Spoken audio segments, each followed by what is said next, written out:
خدا کے ساتھ لائف ہے نا وہ بنداس ہے, بغیر کسی فکر کے, بغیر کسی خوف کے. یسوع مسیح نے کہا تم ہوا کے پرندوں کو دیکھو, نہ بوتے ہیں, نہ کاٹتے ہیں, نہ ان کے کوئی کھتے ہوتے ہیں, نہ کوئی بینک بیلنس ہے, کچھ بھی نہیں ہے, آج میں زندہ ہے وہ. ہمارے جو باہر درخت ہے گھر کے, میں اکثر وہاں پہ کھڑا ہوتا ہوں تو وہاں پہ مختلف پرندے آ کے بیٹھتے ہیں, چڑیاں, کوے اور مختلف قسم کی فاختائیں اور یہ وہ. تو میں انہیں دیکھتا ہوں کہ بھی نہ ان کے ہاتھ ہیں, پر ہیں, مطلب اس سے وہ چونچ سے ہی اپنا کھانا کھاتے ہیں, ایسے نہیں کہ نوالا بنا کے ہماری طرح سے کھاتے ہیں. ان کی چونچ ہے صرف, ان کا ذہن بھی اتنا سا سر ہے چڑیا کا, اس کے اندر اتنا سا دماغ ہے. اور جب وہ صبح اپنے گھونسلے سے اڑتی ہے, اس کے بچے گھر پہ ہوتے ہیں, وہ اڑتی ہے, وہ ایمان سے اڑتی ہے, اس کو پتا ہوتا ہے کہ میں جاؤں گی کہیں نہ کہیں مجھے دانا مل جانا.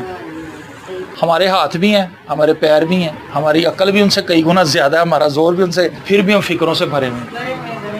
تو وہ ایک ریسرچ یہی کہتی ہے نا کہ دنیا کے اندر واحد ایک ایسی مخلوق ہے جو کماتی ہے, باقی دنیا کے اندر کوئی مخلوق کماتی نہیں ہے. نہ مگرمچھ پیسے کماتا ہے, نہ شیر کماتا ہے, نہ چڑیا کماتی ہے, نہ چینٹی کماتی ہے, کوئی جانور نہیں کماتا, صرف انسان کماتا ہے, اور سب سے زیادہ پریشان وہی ہے. تو زندگی جو ٹرسٹ کی ہے, خدا کے اوپر بھروسہ کرنا, توکل کرنا, یسوع مسیح نے کہا سب سے کمزور مخلوق کی مثال دی ہے خدا بندی.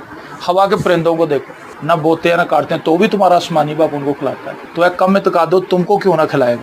تو ضروری ہے اگر کوئی ہمارا عزیز پریشان ہے, بیمار ہے, مصیبت میں ہے, تو آپ اسے تسلی دیں, اس کے لیے دعا بھی کریں, اس سے کہیں کہ بھائی آپ بیمار ہیں, ہم آپ کا پتہ کرنے کے لیے آئے ہیں, لیکن یہ عارضی ٹھکانا ہے ہمارا, ہم نے یہاں سے جانے جانا ہے, ہم نے تو اوپر رہنا ہے, وہاں پہ کوئی بیماری نہیں ہے, وہاں پہ کوئی پریشانی نہیں ہے, وہاں پہ کوئی تنگ دستی نہیں ہے.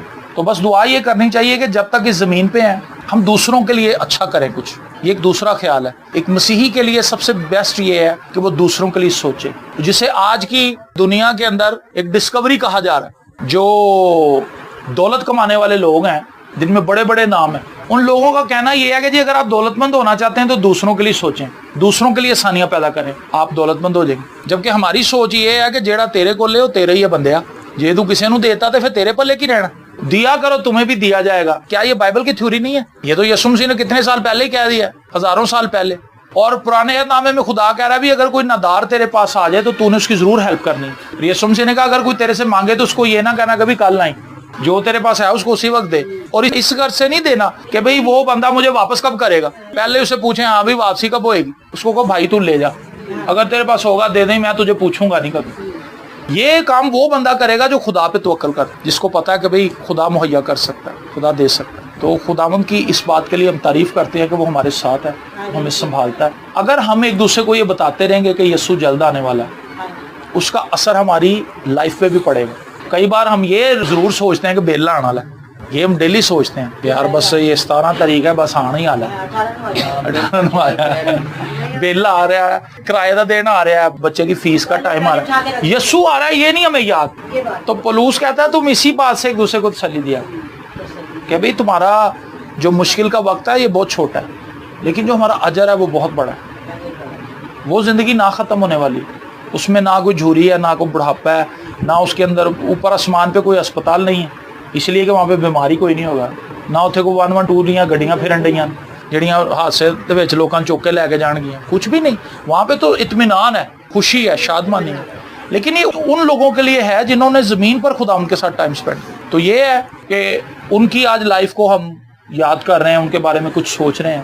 تو ضروری ہے کہ ہم اپنے بارے میں بھی سوچیں کہ ہمارا اس زمین پر کتنا وقت ہے, ماضی میں ہم نے کس طرح سے اپنی زندگی میں فیصلے لیے, کون سی غلطیاں کی جس کی وجہ سے ہم نے اپنی زندگی میں ناکامیاں بھی دیکھیں, لیکن اپنی آئندہ آنے والی زندگی میں ہم کیا کریں گے. میں اکثر ایک کہانی سناتا ہوں اور اسی پہ اس کو ختم کروں گا.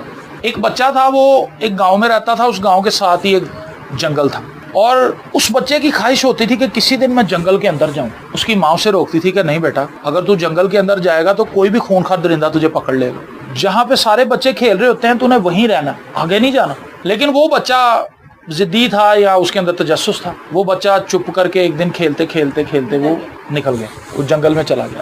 جب وہ جنگل میں گیا تو خاصا آگے چلا گیا, چونکہ اسے پرندوں سے محبت تھی, جانوروں سے محبت تھی. اس کے ذہن میں خوف بھی نہیں تھا کہ بھی شیر بھی میرے سامنے آ سکتا ہے یا کوئی اور بھی خطرناک جانور آ سکتا ہے. وہ ایک جگہ پر آگے چلا گیا تو وہاں پر اس نے ایک ندی دیکھی.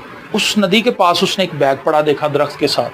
اس بیگ کے اندر اس نے دیکھا کہ اس کے اندر بڑے رنگ برنگے سے پتھر ہیں, ہیرے کہہ لیں آپ. اس نے وہ بیگ اٹھا لیا, اتنا سا بیگ تھا جسے پوٹلی آپ کہتے ہیں, وہ اس نے اٹھا لیا اور اس نے وہ اس کی گرہ کھولی. اب وہ جاتے جاتے کسی کوے کو مار رہا ہے, شرارت کرتا ہوا کسی چڑیا کو مار رہا ہے, وہ پتھر ضائع کر رہا ہے. جب وہ اپنے گھر پہنچا تو اس کے پاس گنتی کے 10-12 پتھر اس کے پاس رہ گئے تھے. اس نے لا کے اس کو ٹیبل پہ رکھ دیا. تو اس کا باپ اور اس کے باپ کا دوست وہ وہاں پر بیٹھے ہوئے تھے کمرے میں. تو انہوں نے کہا بیٹا یہ تو کیا لے کے آیا, تو کہاں سے آیا؟ اب وہ یہ بھی نہیں کہہ سکتا کہ میں جنگل گیا تھا. اس نے کہا تھا جی یہ راستے میں سے مجھے پڑا ہوا ملا ہے. ہاں جی, ڈر سے سچی. اس نے کہا جی وہ نا جنگل کے پاس ہم کھیل رہے تھے تو وہاں پہ ہمیں یہ ملا. تو وہ اس نے جب کھول کے دیکھا, اس کے دوست نے, اس نے دیکھا, انہوں نے کہا تھا یار ہیرے نے, یہ تو ہیرے ہیں اور یہ تو اتنے قیمتی لگ رہے ہیں کہ اگر یہ تم اس کو بیچو گے تو تمہارے تو وارے نہیں آ رہے ہو جائیں گے, دن بدل جائیں گے. تو وہ بچہ رونے لگ گیا.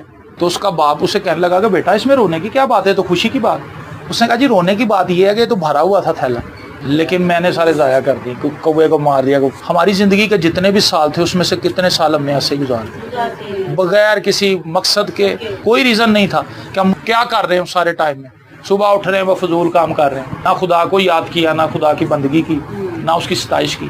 لیکن جتنے ہیرے اب اس کے پاس باقی تھے اس سے وہ اپنی زندگی کو بہترین گزار سکتا تھا. مجھے نہیں پتا کہ ہم میں سے کس کے پاس کتنا وقت باقی ہے. 6 سال ہیں, 2 سال ہیں, سال ہے, 6 مہینے ہیں, 20 سال ہیں, 30 سال ہیں. یہ خدا کو پتا ہے, یہ راز اسی کو پتا ہے. تو ضروری ہے کہ آج سے ہی ہم اپنی زندگی کے لیے بیسٹ فیصلہ کریں. سب سے پہلے تو یہ ہے کہ ہم اپنی زندگی خدا کو دیں. کہ خداوند ماضی میں جتنا بھی وقت ہم نے گزار دیا وہ کسی کام کا نہیں تھا, لیکن اب تو مجھے لے اور مجھے استعمال کر تاکہ میں دوسروں کے لیے بہتری پیدا کروں. اور یہ بڑا اچھا ایک ایکسپیرینس ہے, کسی کی مدد کر کے بہت اچھا لگتا ہے. اور میں ہمیشہ ہی کہتا ہوں کہ کسی کی مدد کرنے کے لیے دولت مند ہونا شرط نہیں ہے. آپ چاہے غریب بھی ہیں تو آپ دوسروں کی مدد کر سکتے ہیں. ہو سکتا ہے آپ روپے پیسے سے نہ کر سکیں, کسی کے گھر میں جا کے صفائی کر دیں, کیا چھوٹی بات ہے. ایک بوڑھی عورت ہے, اس کے گھٹنے پٹاخے مار گئے اور وہ بیٹھی ہوئی ہے. آپ جا کے اماں جی چلو میں تھوڑا پتہ کرنا آئی سا, خالہ جی آپ بیٹھو بس میں صفائی کر دیتی ہوں. 1-1.5 گھنٹہ لگا کے اس کے گھر کو چمکا دیں, وہ آپ کو دعائیں دے گی. لیکن ہم ان سب چیزوں سے آ رہی ہیں آج اس لیے کیونکہ ہمارا دھیان خدا کی طرف نہیں. جب ہم خدا سے محبت کرتے ہیں تو پھر خدا کے لوگوں سے, جو مخلوق ہمارے ارد گرد پھر رہی ہے, اس سے بھی ہمیں محبت ہو جاتی ہے. پھر ہم کہتے ہیں کہ خداوند تیرا شکر ہو کہ تو نے زمین پہ مجھے رکھا ہے. باجی کو بھی پتا ہے, میرے باپ کو یہ عادت تھی کہ وہ کسی بھی بندے کو کچھ بھی دے دیتا تھا. اور میرے سامنے میں چھوٹا سا بچہ تھا جیسے رافع ہے 11-12 سال کا, تو ایسے ہم گزر رہے ہیں, ہفتہ لے کے آئے ہیں کارخانے سے. اس زمانے میں 400 روپیہ, 350, 400, مطلب آج سے 28-29 سال پہلے بڑی رقم سے 400 روپیہ, 450. ایک بندہ آ گیا سامنے سے کہ استاد جی میری بیوی بڑی بیمار ہے, تو اسپتال داخل ہے, ٹیسٹ ہونڈے نے, پیسہ کوئی نہیں. اچھا کتنے پیسے چاہیے؟ استاد جی 300 روپیہ مل جائے.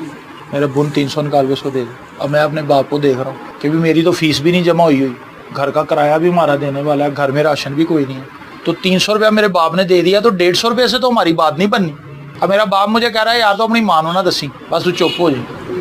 اچھا جی اب میں گھر گیا ہوں, میرا باپ 150 روپیہ پکڑا. میری ماں کہتی تھی تو کہہ رہے 450 روپے ہفتہ بنے تو تھی 150 دے رہے ہو.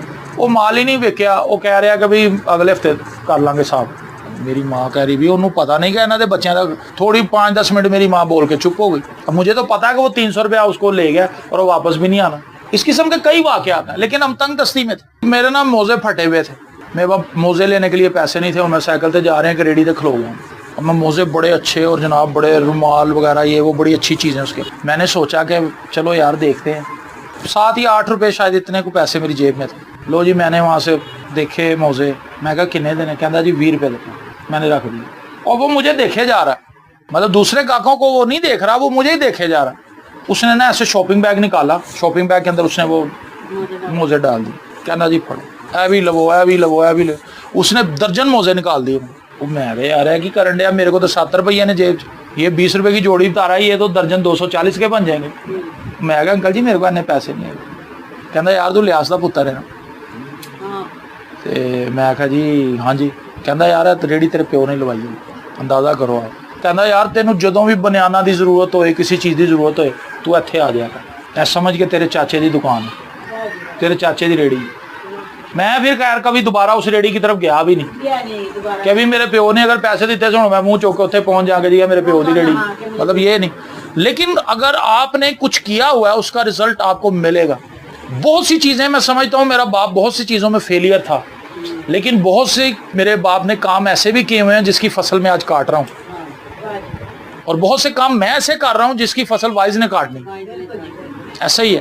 تو ضروری یہ ہے کہ جو کچھ آپ نے اچھی نیت سے کر دیا نا کسی کے لیے, آپ کو اس کا فروٹ ملنا ہی ملنا ہے. آپ بینیفٹ میں ہی ہو. خدا کا کلام ہمیں یہی بتاتا ہے کہ اگر کوئی آپ سے مدد کے لیے ریکویسٹ کرتا ہے تو آپ ہی اس کے فوراً پیچھے نہ چلے جائیں گے ہاں بھی تینوں تو میں جاننا نہیں، اس کی مدد کر دیں، خدا اجر آپ کو دے گا. ٹھیک ہے، دعا کرتے